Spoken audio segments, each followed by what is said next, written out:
പോലീസിനോട് തർക്കിച്ച് കീർത്തി Azad M P വെള്ളം കുടിക്കാനുള്ള അനുവാദം പോലും നൽകുന്നില്ല എന്നും ബലം പ്രയോഗിച്ച് പിടിച്ചുവെക്കുന്നുവെന്നും ആരോപണം. പശ്ചിമബംഗാളിൽ നടന്ന ഇ ഡി നടപടിക്കെതിരെ പ്രതിഷേധിച്ച എം പിമാരെ പോലീസ് കസ്റ്റഡിയിലെടുത്തിരുന്നു. പാർലമെന്റ് സ്ട്രീറ്റ് പോലീസ് സ്റ്റേഷന് മുന്നിലാണ് നാടകീയ രംഗങ്ങൾ അരങ്ങേറിയത്. चलिए अंदर आपको बताते हैं, आपको निकलने नहीं दे रहे सर, कुछ नहीं कर रहे। अरे भाई कुछ तो करेंगे, एफआईआर करेंगे, कुछ तो बोलेंगे।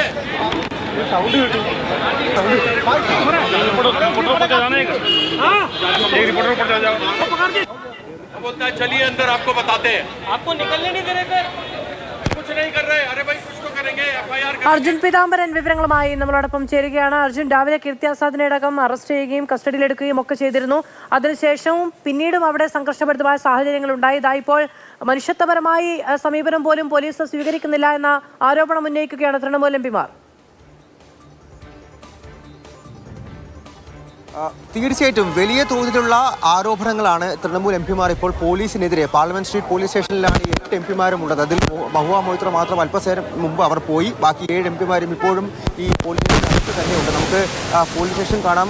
വാതിൽ ഇപ്പോൾ പുറത്തുനിന്നും അടച്ചിരിക്കുകയാണ്. ആരെയും അകത്തേക്ക് പ്രവേശിപ്പിക്കില്ല. നേരത്തെ അകത്തേക്ക് പോകാൻ മാധ്യമങ്ങൾക്ക് അനുവാദമുണ്ടായിരുന്നു. ഇപ്പോൾ എന്തായാലും കൂടുതൽ നാടകീയ സംഭവങ്ങൾ ഉണ്ടായി. അതായത് എം പിമാരെ ബലം പ്രയോഗിച്ച് പിടിച്ചു വെക്കുന്നു. ആരെയും കാര്യങ്ങൾ പറയാതെ, അതായത് ഒരു കാരണവുമില്ലാതെ അകത്ത് പിടിച്ചു വെക്കുകയാണ്.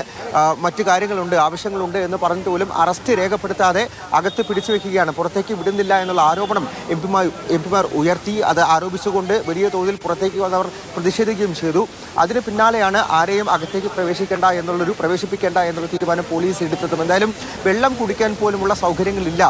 കീർത്തി ആസാദിന്റെ വാഹനത്തിൽ വെള്ളം ഉണ്ടായിരുന്നു. അത് എടുത്തു കുടിക്കാൻ വേണ്ടി അദ്ദേഹം പുറത്തേക്ക് വന്നതാണ്. പക്ഷേ പുറത്തേക്ക് വന്ന അദ്ദേഹത്തെ വീണ്ടും പോലീസ് ബലം പ്രയോഗിച്ച് അകത്തേക്ക് പിടിച്ചു കൊണ്ടുപോയി. അതിൻ്റെ അടക്കം ദൃശ്യങ്ങളാണ് അല്പം മുൻപ് വന്നത്. തീർത്തും ജനാധിപത്യ വിരുദ്ധമായിട്ടുള്ള ഒരു സമീപനമാണ് പോലീസിന്റെ ഭാഗത്തുനിന്നും ഉണ്ടായത് എന്നുള്ള കാര്യം കൂടി അവർ ആരോപണമായി ഉന്നയിക്കുന്നുണ്ട്. ഇന്ന് രാവിലെ തികച്ചും സമാധാനപരമായിട്ടായിരുന്നു അമിത്ഷായുടെ ഓഫീസിന് മുന്നിൽ അവരൊരു പ്രതിഷേധം സംഘടിപ്പിച്ചത് എന്നുള്ള വാദം അവർ മുന്നോട്ട് വയ്ക്കുന്നുണ്ട്. എന്തുകൊണ്ട് കൊൽക്കത്തയിൽ ഇപ്പോൾ ഇത്തരത്തിൽ ഇ ഡി റെയ്ഡുകൾ നടക്കുന്നത്, ഈ ഐപാക് ഓഫീസുകളിൽ എന്തുകൊണ്ടാണ് ഇത്തരത്തിൽ ഇ ഡി റെയ്ഡുകൾ നടക്കുന്നത്, എന്തുകൊണ്ട് തൃണമൂൽ സർക്കാരിനെ ലക്ഷ്യം വെക്കുന്നു, അതിനെല്ലാം അമിത്ഷാ മറുപടി പറയണം എന്നുള്ളൊരു വാദം കൂടി അവർ മുന്നോട്ട് വെച്ചു.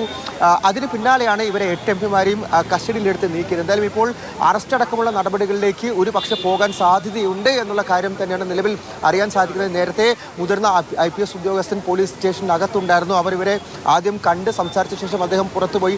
അതിനുശേഷമാണ് എം പിമാർ ഓരോരുത്തരായി പുറത്തേക്ക് വന്നത്. പുറത്തേക്ക് വന്ന് മാധ്യമങ്ങളോട് സംസാരിക്കുന്ന സമയത്ത് തന്നെയാണ് ഇക്കാര്യങ്ങളെല്ലാം, അതായത് ഇ ഡിയുടെ ഭാഗത്തു നിന്നായാലും പോലീസിൻ്റെ ഭാഗത്തു നിന്നായാലും ജനാധിപത്യ വിരുദ്ധമായിട്ടുള്ള സമീപനം ഉണ്ടായി എന്നുള്ള കാര്യം. ഒപ്പം തന്നെ ഇന്നും നാളെയും കൊൽക്കത്തയിൽ വലിയ തോതിൽ പ്രതിഷേധം സംഘടിപ്പിക്കും. അതും മുഖ്യമന്ത്രി മമതാ ബാനർജിയുടെ നേതൃത്വത്തിൽ പ്രതിഷേധം സംഘടിപ്പിക്കുമെന്നുള്ള കാര്യം കൂടി പറയുന്നുണ്ട്. അതായത് ഇ ഡിക്ക് എതിരെയുള്ള ശക്തമായിട്ടുള്ള പോരാട്ടമായി തൃണമൂൽ കോൺഗ്രസ് മുന്നോട്ട് പോകുമെന്നുള്ള കാര്യം പറയുന്നുണ്ട്.